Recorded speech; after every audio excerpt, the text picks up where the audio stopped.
this is not a content to me. This is not a content. I'm not trying to make a content. I'm not trying to get the attention from abantu who's like, okay, being entertained by ilokuzana, the social medias and stuff. But guys, in this is iyabheda le. Iyabheda kwangempela. Ukuthula kwethu lethi ngabanye abantu bavelele phambili ukuthi okay kuzothiwa ubani okhulume ngokuthi ngoba ekugcineni kosuku makuba nama-consequences it's just because ubani utheni. Ekugcineni kosuku this is our country. This is our country, guys. And into engicasula kakhulu-ke I'm not the person ojwayele uku-addressa izinto. Ngiye ngithi noma ngiyibona ezinye izinto okay nami shy away from things, but now it's coming to an extent where ngizwa khona ukuthi this is bullshit. Guys, we can't be like told. We can't be told that this march and march it is the stupidity thing. We're doing this just because this is our country. This is our kids. This is our children. This is our new generation that okumele acontinuishe nelokuzana ne South Africa. So izinto abayikhulumayo angazi noma mhlawumbe bayazi ukuthi bane backup. Bayazi bane borg somewhere ukuthi okay akunamuntu ongabathinta. I've listened kwenye yama reels ebengithe nje ngiyathuka ngaqondana nayo lithi kwerekwere asihlangane sonke lana. Uma sihlangana sonke lana bazosifica lana. So ukuze bakwazi ukuthi babone ukuthi this march and march it's stupidity. And I've never been like, I'm not trying ukuthi ngaziwe mina anginandaba nanakwaziwa. That firstly akuqono kwami lokho. But if we can check, guys, ingane zethu eSouth Africa are dying. Like seriously, if uzobheka from like kusukela ku 94 kuya manje zingaki ingane izoba khona. Uma ngabe uyabheka ukuthi in this kuleli parliament zikhona yini ingane ezizoke zingene eparliament? Zikhona ikhona yini young blood ezokikwazi ukungena eparliament ikwazi ukuthi ikhulume izinto eziyikhona nezinto eziyiqiniso? Because ingane ikhona manje hayi futhi ngathi kuthiwa kuyenziwani kuyanyusiwa. Into eyenzakalayo okay from iwunga to ilokhuzana i-rock, from rock I don't know ukuthi kushintshana kanjani, but kunewunga kune rock kunentashi. Intashi ke hayi intashi ayayifundiswa. Intashi umuntu ushaya intashi ungamboni nanokuthi ubhemi intashi avuka shaya uthi hayi kusasa emsebenzini. Uma yiphoyisa avuka shaya uniform emsebenzini and you won't tell ukuthi this person under influence. Guys, angiyena umuntu othanda ukuthi ngihlukumeza abantu. Angiyena umuntu othanda ukukhuluma izinto ebantwini, but this is too much. This is so very too much. I don't want no followers. I don't want ukuthi mhlawumbe omunye umuntu ozongizwa ngikhuluma bese yeah no. But ekugcineni kosuku this is our country, guys. Koba nini sihlale sisabe izinto engamele sisabe? Koba nini ukuthi ingane zenu zife? Ekugcineni kosuku ingane yakho awulale ebusuku uyacabanga ukuthi ingane yakho ikephi? Awulale ebusuku uyacabanga ukuthi ngabe kwenzakalani emgaqweni somewhere because you know ukuthi ingane yakho it could be somewhere. Guys, no. More especially over drugs. Kuneyingane eziningi ezilahlekelwe amaphupho azo ezisebenzayo just because of drugs. I don't wanna angifuna ukukhuluma kakhulu, but from 94 guys checkani ukuthi abelungu balidedelizwe ngoba babazi ukuthi balidedelizwe nje, babazi ukuthi kune contract okushuthi yayisayiniwe. Anginandaba noma ngabe seningangizela kumina noma ngingazongibopha, kodwa kune contract eyayisayiniwe ukuthi hayi asizobanikizwe but sizodedela ama drugs. Yindaba uma ngabe kumele ukuthi kuhamba abantu okushiwo ukuthi ibona abasigayela ama drugs eSouth Africa but ekugcineni kosuku kube yibona abantu abazovikelwa. Kwenziwa yini lokho? Wakwayibona ingane yekwerekwere ihamba idonsa ilokhuzana igubhu? Wakwayibona ingane yekwerekwere ihamba icosha amathini emgwaqeni? Wakwayibona? Kwenzeka koba ingane zethu la eSouth Africa ehamba ithwala othuli ongazi noma mhlawumbe 200 grams noma 1000 grams weyigubhu just because bafuna the fix. What is that? Guys, then stop it. Stop it ke. KumaZulu buyelani kumina angisho ukuthi hayi ukuthi ngifuna content. This is so bullshit, guys. This is so bullshit. We should all stand together just for iy'ngane zethu, just for i-future yabantwana bethu. Kwenzakalani eSouth Africa? I don't hate them. But yabona, for the fact ukuthi leliya kwele lithe, this is a stupid march. I felt it, guys. I felt it. Ngiyeza ukuthi hayi ke yabona ke le isingaphezu kwesandla. uNkulunkulu ushilo wathi ngo-20 no, I shall not go there. But uNkulunkulu will come and fix his country, his land, his umhlaba wakhe, because ngeke phela, it's too much. It's too much. It is so too much. Akuzolokhu kuthiwa hayi okay yabo uJacinta, she is a woman ofanele angazi ngabe unikwa angazi ini. But just because thina abantu besifazane kakhulu okuyibona abazali ingane silokho sithi uJacinta uthini wena? Ekugcineni kosuku uma ngabe ingane yakhe isikushaya lapha ufuna abantu abazokusiza, but uma ngabe kuwukuthi kumele uhambe uyosupport uJacinta, kumele ukhulume ngokuthi uJacinta what she does noma she did, it was good. Hayi uzothi hayi mina hayi I'll say no, guys, stop it. Stop it. Hayi suka, it's too much. It's too much. Hayi it's too much bafethu, ngeke. Akekho umuntu ongenalo ilizwe lakhe. Anginakho lokho ukuthi mina hayi umuntu oqhamuka kwelinye ilizwe. Uma ngabe uzoqhamuka kwelinye ilizwe la uzodala ubullshit. Awushintshi nje. Awushintshi ubullshit. Uyiwona. I'm so sorry, guys. There's something that is distract on the side, but I feel so no. It's too much. It's too much. So bafethu kubhlungu nje. Kubhlungu ngoba ngiyaye ngithi mangabe ngibona iphara dlule emgwaqeni bese ngiyabheka ukuthi this person wangena kulento engena kuyo. Never in one day wayicabanga ukuthi ngelinye ilanga uyoba ilento ayiyona. Sometimes ngeke kuthiwa yindaba hayi ukuthi ngoba ngicabangela amaphara, but ngiyaye ngibuka ukuthi akekho umuntu ongena entweni ebazi ukuthi ngelinye ilanga uyogcina enjena. So uma ngabe kuwukuthi we keep on sigcina abantu abazoyenza ukuthi i-situation yalabantu ibe worse, vele kolunga kanjani ngelinye ilanga? Hayi sekulungile, akuyona i-content le. I don't want ama-likes, but ngifuna ukukhuluma iqiniso. Angifuni futhi noku-acknowledgewa, but it's the time for me to tell the truth. Sikhathele, guys, sikhathele. Iy'ngane zethu kuphenduka noma yini engayenzeka abakhuluma abaziyo ukuthi kwenzakalani, ngoba kube kukuthi abazi. Ngabe namhlanje amakorokoro aphendelile kwi-country yawo, ngabe namhlanje ama-truck noma mina anginandaba, mhlawumbe vele it's time for me to die, but kufanele ngife ngikhulumile. Fanele ngife ngikhulumile phela ekugcineni, ngoba kosuku ngeke uma ngabe kungakhulumi umuntu ubani ozokhuluma. Uma ngabe kuthuliwe ubani ozokhuluma? So lokho silalela ukuthi hayi okay basidalisela izinto ngo-R30, we don't even give a fuck.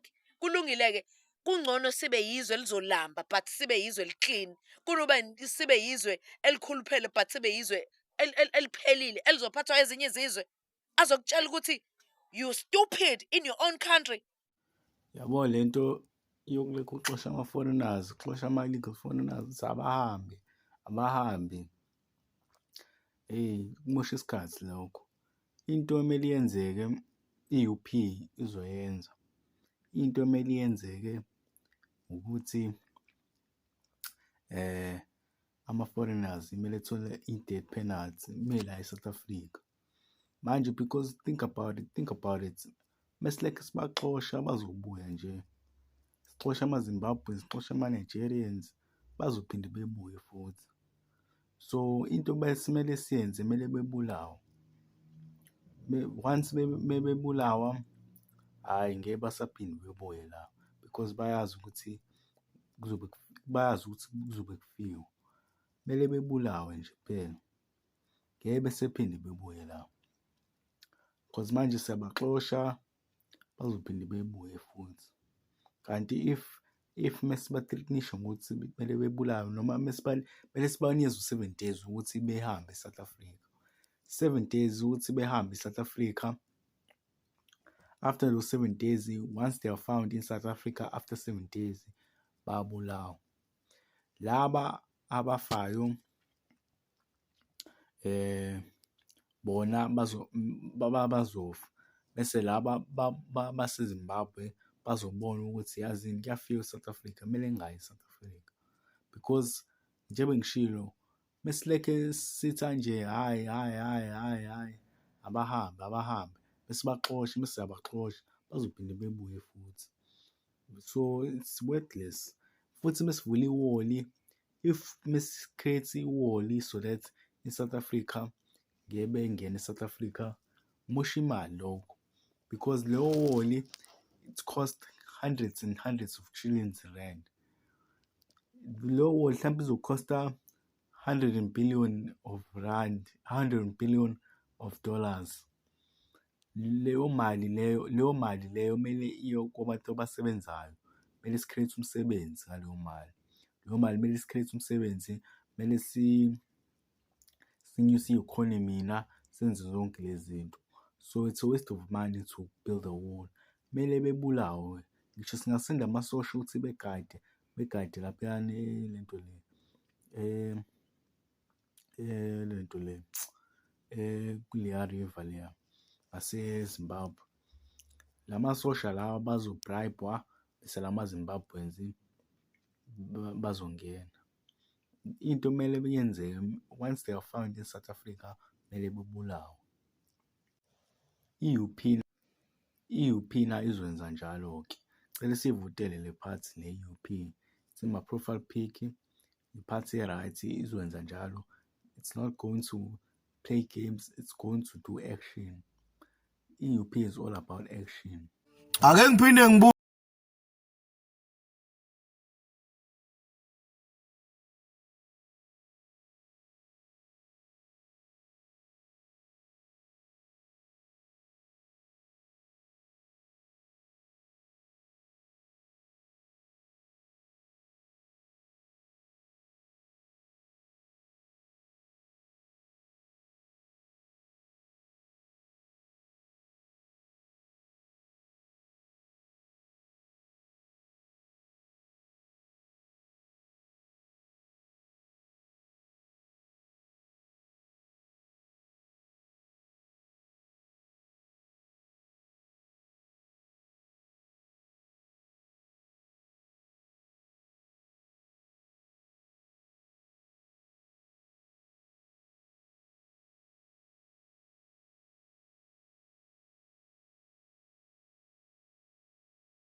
benze nani-ke manje sizoliklina lamadolobha ngeke sizowaklina otherwise ngeke yawona umsebenzi ukhona eSouth Africa ukhona ngiyakutshela zonke le tolo ey'valwe uma ngathiwa wonke umuntu o-aplayile anikezwe isitolo kuthiwa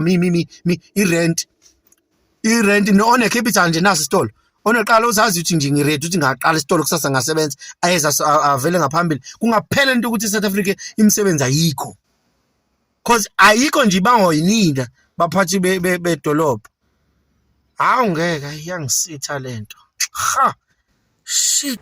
Hello Mzansi, welcome to Mgosi waseMzansi. These are South African people are sending messages to foreigners. Bakhuluma nje indzaba bangekho happy ngakhona nema foreigners eSouth Africa. So the second guy was even saying ukuthi ngathi kungabe yasigwebo senzambo nje nakuthiwe uma uyi-foreign eSouth Africa ungafuni kumuka uyabulawa. So that nalaba sengakafiki la South Africa laba sasezim Ghana Mozambique bonke labanye basengakafiki la South Africa bathi ukuthi hey South Africa alufakwa bangacala baye khona because kuyafiwa.